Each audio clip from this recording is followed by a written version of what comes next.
militantë të Partisë Demokratike, të cilët tashmë kanë kthyer në traditë pjesëmarrjen në protestë në këtë lloj formati, pra duke u mbledhur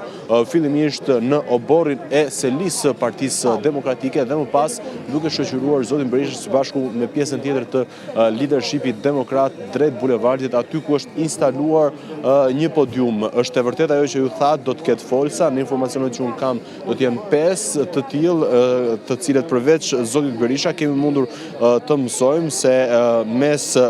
mes folsve që pritet të drejtohen protestuesve ditën e sotme do të jenë edhe deputeti Besar Xhaferi, zonja Eda Grimshi, drejtuese e njërës prej degëve të Partisë Demokratike në Tiranë, dhe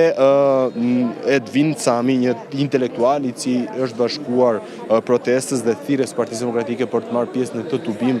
të 7 kombëtar, që sikurse e theksova është në vazhdën e protestave që Partia Demokratike ka thirrur dhe ka organizuar që nga dhjetori i vitit të shkuar, e me qëllimin final për mos i ndalur deri në arritjen e misionit kryesor që sipas opozitës dhe Partisë Demokratike është një dorëheqje e kryeministrit Rama dhe kalimi i votit në një qeveri teknike që sipas Partisë Demokratike është vetmja mënyrë që vendi mund të zhvillojë zgjedhje të lira dhe të ndershme. Nga njoftimi zyrtar mbeten vetëm 10 minuta për të startuar protesta e sotme, Mirela, por sigurisht siç është bërë traditë tashmë e dim që përtej këtij orari zyrtar merren 20 apo 30 minuta të tjera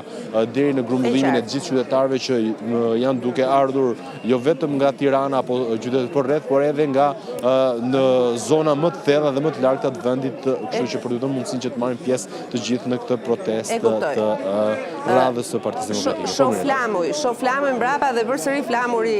gjerman me flamurin e Shteteve të Bashkuara, flamuri i Partisë Demokratike, patjetër që duhet të jetë edhe një flamur kombëtar pavarësisht se nuk duket i inkuadruar. Ka patur reagime për përdorimin e flamujve, por duket se jo nuk ka hequr dorë nga marrja e flamujve, qoftë gjerman, qoftë i Shteteve të Bashkuara e të tjerë mbështetësit e kësaj proteste, apo jo? E vërtet, në fakt, Partia Demokratike historikisht edhe në protesta të mëhershme që ka zhvilluar, ka luajtur, po themi, me simbolikën e flamujve të disa prej shteteve më të rëndësishme partnere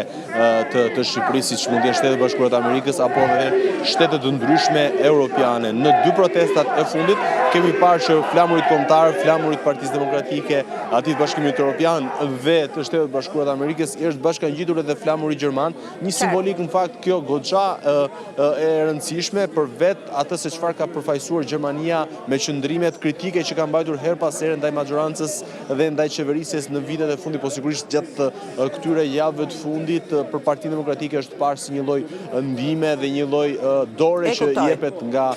partnerët e Partisë Demokratike në Gjermani dhe në formë simbolike protestuesit i mbajnë edhe flamujt gjerman sot në